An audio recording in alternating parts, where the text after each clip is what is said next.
Assalamualaikum warahmatullahi wabarakatuh. Nama saya Sri Wahyuni Muhammad dari kelas PBA 2B. Saya akan memaparkan materi psikologi pendidikan dari kelompok 1 sampai kelompok 12 untuk memenuhi ujian akhir semester mata kuliah psikologi pendidikan. Langsung saja pada kelompok 1, yakni pentingnya psikologi pendidikan. Terdiri dari 3 sub pokok. Yang pertama, definisi psikologi pendidikan. Yang kedua, peran psikologi pendidikan dalam pembelajaran. Yang ketiga, manfaat psikologi pendidikan bagi pendidik. Langsung saja pada definisi psikologi pendidikan.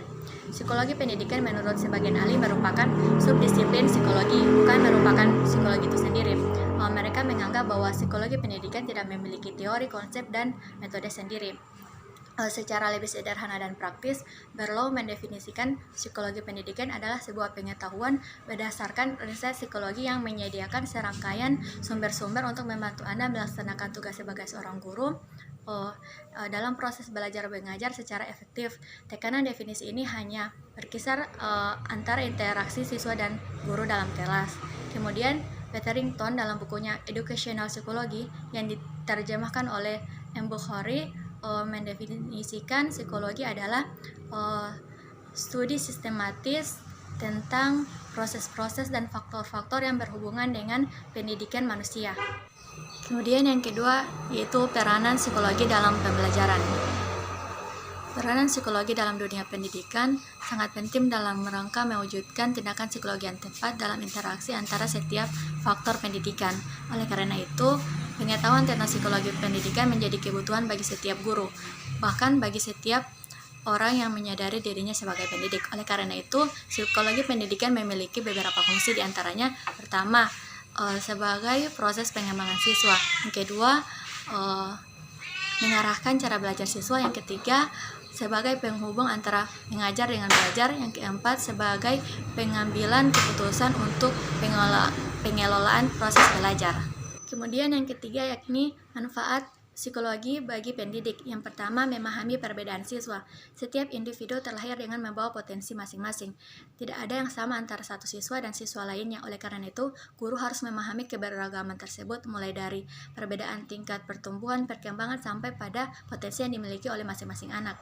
Kemudian yang kedua, untuk memilih strategi dan metode pembelajaran. Sebagai seorang pendidik, untuk memilih strategi dan metode pembelajaran harus menyesuaikan dengan perkembangan dan karakteristik peserta didik, sehingga proses pembelajaran bisa berjalan secara maksimal. Yang ketiga, untuk menciptakan iklim kondusif di dalam kelas. Seorang pendidik harus mampu memahami kondisi psikologi dan mampu menciptakan suasana kondusif dalam kelas, sehingga proses pembelajaran dapat berjalan secara efektif. Yang keempat, memberikan bimbingan dan pengarahan kepada siswa. Selain berperan sebagai pengajar, seorang guru juga harus mampu menjadi pembimbing yang mampu memberikan bimbingan kepada peserta didiknya, terutama ketika peserta didik mengalami permasalahan akademik. Yang kelima, mengevaluasi hasil belajar. Dengan mempelajari psikologi diharapkan guru mampu menilai dan mengevaluasi kemampuan peserta didik sesuai dengan kemampuan masing-masing. Selanjutnya, materi kelompok 2 yakni sifat dan hakikat kejiwaan. Terdiri dari 3 sub pokok. Yang pertama, definisi sifat dan hakikat kejiwaan. Yang kedua, kekuatan-kekuatan umum jiwa manusia. Yang ketiga, aktivitas-aktivitas kejiwaan manusia. Kemudian, lanjut saja pada definisi. Sifat merupakan gambaran dari perwujudan dan keadaan yang nyata, merupakan bawaan yang melekat pada benda, hewan, maupun manusia. Menurut John Amos Comenius, manusia mempunyai 3 komponen yang menggerakkan jiwa dan raga. Komponen-komponen tersebut meliputi syaraf pertumbuhan, perasaan, dan intelek. Oleh karena itu, manusia memiliki 3 sifat bawaan dasar, yaitu sifat biologis, sifat hewani, dan sifat intelek. Selanjutnya, kekuatan-kekuatan umum jiwa manusia. Menurut Plato, jiwa manusia terdiri dari 3 kekuatan. Yang pertama, akal sebagai kekuatan terpenting dari jiwa manusia. Akal adalah bagian jiwa manusia yang merupakan kekuatan untuk menemukan kebenaran dan kesalahan. Yang kedua, spirit sebagai kekuatan penggerak kehidupan pribadi manusia. Spirit adalah kekuatan untuk menjalankan gagasan-gagasan yang telah diputuskan oleh akal. Yang ketiga, nafsu sebagai stimulus gerakan fisik dan kejiwaan dan merupakan kekuatan paling konkret dari diri manusia. Selanjutnya adalah aktivitas kejiwaan manusia. Yang pertama, tanggapan. Tanggapan merupakan fungsi jiwa yang pokok. Tanggapan merupakan gambaran ingatan dari pengamatan. Ketika objek yang diamati sudah tidak berada dalam ruang dan waktu pengamatan. Jadi, ketika pengamatan telah berhenti dan tinggal tersisa kesan-kesannya saja, maka inilah yang disebut dengan tanggapan. Kemudian yang kedua adalah fantasi. Fantasi merupakan daya jiwa untuk dapat membentuk dan mencipta tanggapan-tanggapan baru dengan bantuan tanggapan yang telah ada. Fantasi dapat terjadi secara disadari dan secara tidak disadari. Yang ketiga adalah ingatan. Ingatan adalah daya jiwa untuk dapat menerima, menyimpan, dan mereproduksi kembali pengertian-pengertian dan tanggapan-tanggapan kita. Yang keempat adalah berpikir. Berpikir adalah proses menerima, menyimpan, dan mengarahkan kembali informasi, baik informasi yang diterima melalui penglihatan, pendengaran, maupun penciuman. Yang kelima adalah asosiasi. Asosiasi adalah hubungan erat antara tanggapan satu dan tanggapan yang lainnya dan saling bereproduksi. Kemudian yang keenam adalah intelijensi. Intelijensi adalah kesanggupan jiwa untuk dapat menyesuaikan diri dengan situasi yang baru. Kemudian yang ketujuh adalah perasaan. Perasaan adalah fungsi jiwa untuk dapat mempertimbangkan dan mengukur sesuatu berdasarkan rasa senang dan tidak senang. Kemudian yang kedelapan adalah kemauan. Kemauan adalah fungsi jiwa untuk dapat mencapai sesuatu dan merupakan dorongan dari dalam. Baiklah, selanjutnya materi kelompok 3 yakni pertumbuhan dan perkembangan. Langsung pada definisi pertumbuhan dan perkembangan. Pertumbuhan diartikan sebagai suatu penambahan dalam ukuran bentuk, berat, dan pikiran dimensif daripada tubuh dan bagian-bagiannya. Sedangkan perkembangan dimaksudkan untuk menunjukkan perubahan-perubahan dalam bentuk atau bagian tubuh dan integrasi ke dalam suatu kesatuan fungsional bila pertumbuhan berlangsung. Dengan demikian dapat disimpulkan bahwa pertumbuhan berkenaan dengan penyempurnaan struktur, sedangkan perkembangan berkenaan dengan penyempurnaan fungsi. Kemudian terdapat faktor-faktor yang dapat mempengaruhi pertumbuhan dan perkembangan. Pertama, faktor internal, terdiri dari faktor genetik. Genetik ini merupakan sifat bawaan. Misalnya tinggi badan, warna kulit, rambut keriting atau rambut lurus. Kemudian yang kedua, faktor fisiologi. Di sini adalah bentuk dari tubuh yang dapat mempengaruhi fisiologi peserta didik itu berupa gizi, asupan makanan, cacat ataupun penyakit. Yang ketiga merupakan psikologi. Kemudian faktor eksternal terdapat faktor biologis, faktor fisik, faktor ekonomi atau status sosial ekonomi, kemudian faktor kultural, faktor eduatif, faktor religius, dan faktor lingkungan. Baiklah, selanjutnya materi kelompok 4 yakni hereditas. Langsung pada definisi hereditas. Hereditas adalah suatu proses penurunan sifat-sifat atau benih-benih dari generasi ke generasi lain melalui plasma benih, bukan dalam bentuk tingkah laku melainkan struktur tubuh. Jadi yang diturunkan adalah strukturnya dan bukan perilakunya. Kemudian teori tentang hereditas. Maurice Lebesgue menyebutkan bahwa sifat dasar moral manusia ada yang baik, jelek, maupun netral, sedangkan hubungan manusia dengan lingkungannya bersifat aktif, pasif, dan interaktif. Oleh karena itu, berdasarkan teori ini muncullah hukum dari barat, yakni yang pertama aliran nativisme, yakni menurut aliran ini memandang perkembangan manusia ditentukan oleh potensi bawaan sejak lahir, sedangkan pengalaman dan pendidikan tidak berpengaruh. Kemudian aliran empirisme, menurut aliran ini perkembangan anak menjadi orang dewasa sangat ditentukan oleh lingkungannya yang biasa kita kenal dengan pendidikan. Kemudian yang ketiga aliran konvergensi. Aliran ini menggabungkan antara aliran nativisme dan empirisme. Kemudian menurut M. Ngalim Purwanto terdapat beberapa macam pembawaan. Yang pertama pembawaan jenis, yang kedua pembawaan ras, yang ketiga pembawaan jenis kelamin, yang keempat pembawaan perseorangan. Baiklah, selanjutnya materi kelompok 5 yakni psikologi lingkungan. Definisi psikologi lingkungan. Psikologi lingkungan merupakan ilmu yang mempelajari tingkah laku manusia, baik secara individu maupun dalam hubungannya dengan lingkungan. Tingkah laku tersebut dapat berupa tingkah laku yang tampak maupun tidak tampak, ataupun tingkah laku yang disadari maupun tidak disadari.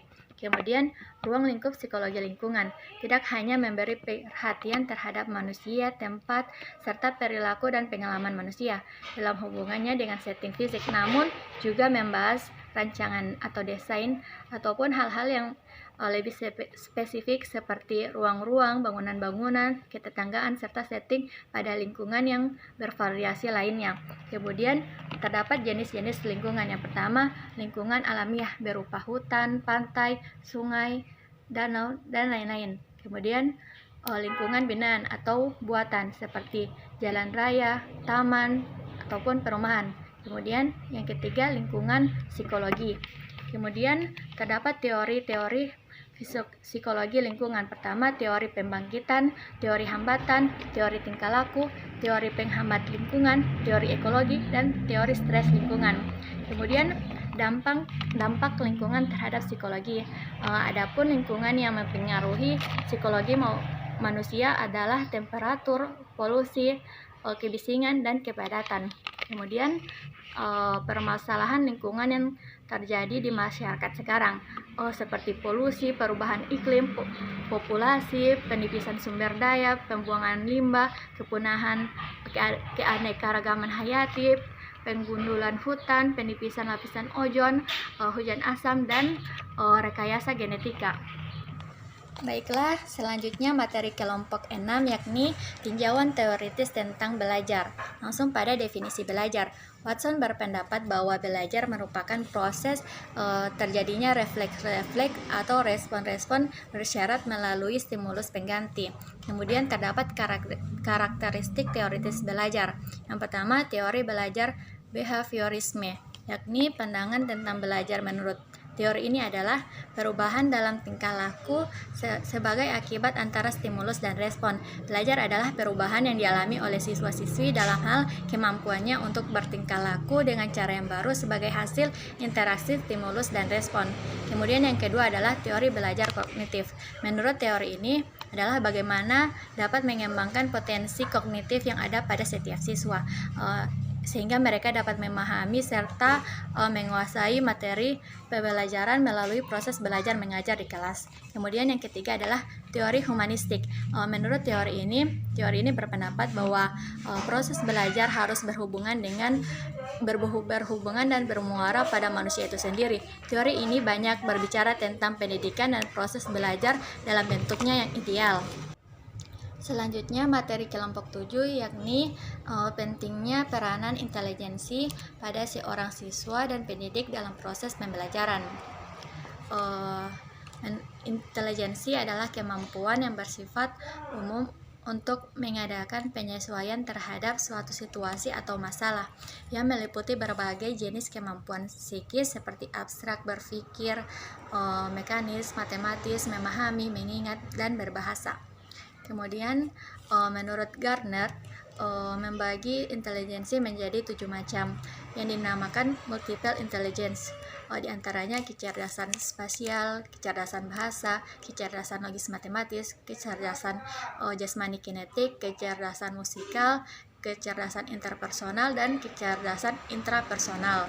Kemudian peranan intelijensi dalam proses pembelajaran. 1. Sebagai seorang pendidik.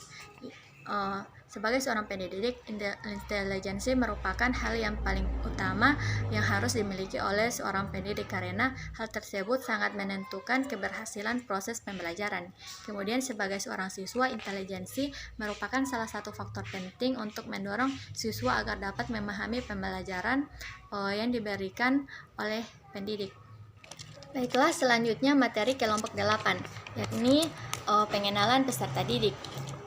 Langsung saja pada definisi atau pengertian karakter peserta didik. Dalam Kamus Besar Bahasa Indonesia, kata karakter berarti tabiat, watak, sifat kejiwaan, akhlak, dan budi pekerti yang membedakan dengan orang lain.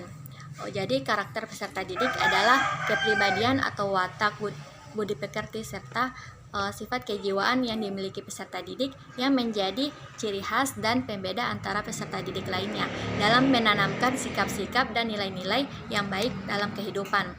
Kemudian, peserta didik mungkin berasal dari latar belakang, lingkungan, dan kebudayaan yang berbeda sehingga pengetahuan, kecerdasan, dan kecakapan mereka dapat berbeda-beda sesuai dengan latar belakang tersebut.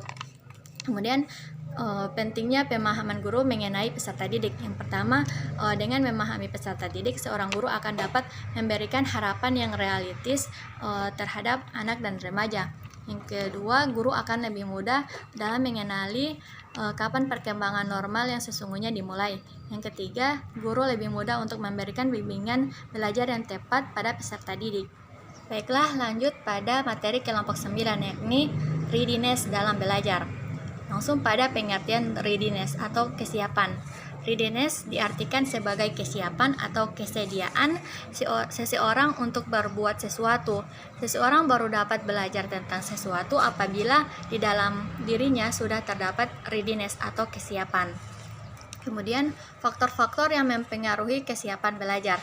Pertama ada motivasi, kemudian sikap, ada minat, dan kebiasaan belajar. Kemudian, penghambat kebiasaan belajar. Yang pertama ada faktor internal. Faktor internal ini terdapat faktor fisiologi, yaitu berupa sakit, kurang sehat, dan juga cacat tubuh, sehingga saraf sensorik dan motoriknya lemah. Akibatnya, rangsangan yang diterima melalui indranya tidak dapat diteruskan ke otak. Kemudian, faktor psikologi. Belajar membutuhkan kesiapan rohani dan kesiapan mental yang baik.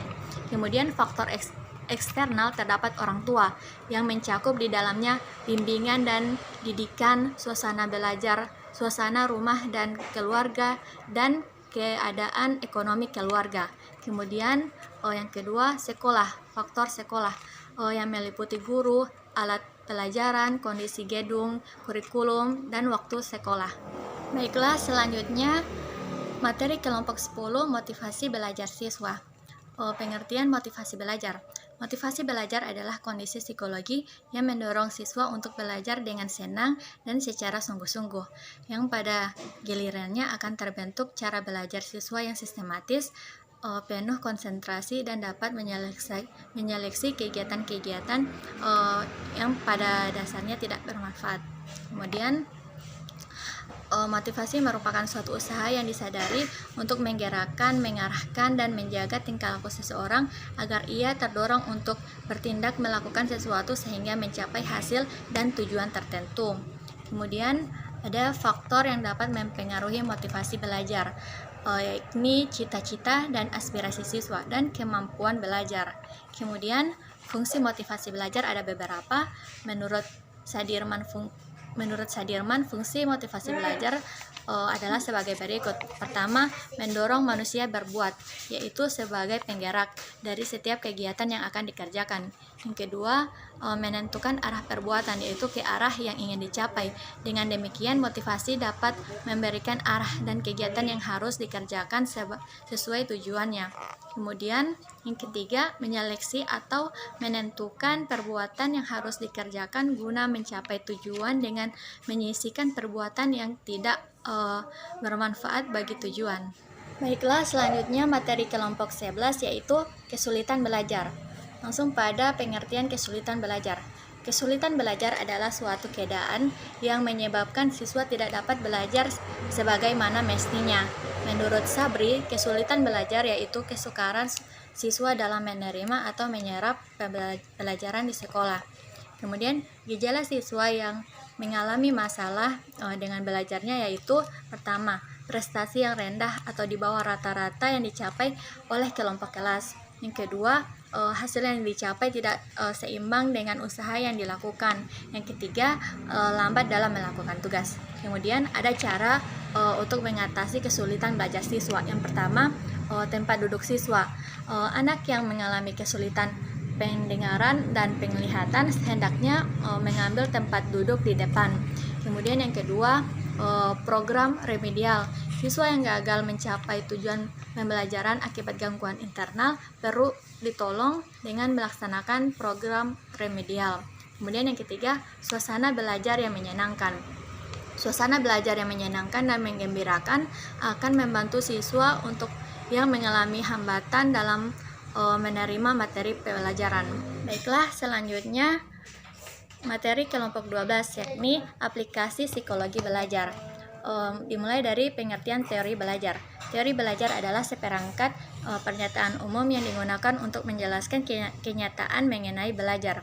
Aplikasi teori belajar dalam situasi pembelajaran membutuhkan kejelian dan kecermatan guru untuk menangkap pesan-pesan yang terkandung dalam teori belajar.